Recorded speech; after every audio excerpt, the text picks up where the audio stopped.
罗农海屯爱寮海嘅北边海，大部分屏东高速乡也过太热在海，更加清重要嘅係愛主動嘅河岸繼續流失，喪失災情擴大。至於油布嘅烏海土地流失同農作輸損嘅民眾，使得屯政府請求補助同賠償，向公所更加提全體統一來處理在海申請。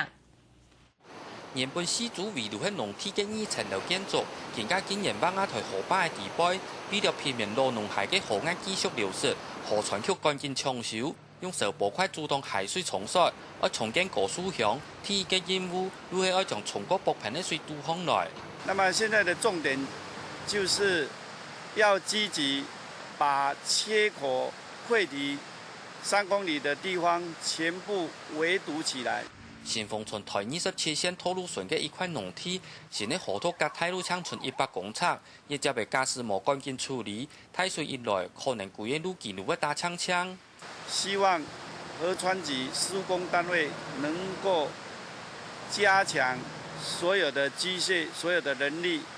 來搶修，才可以抑制大水再來的危機。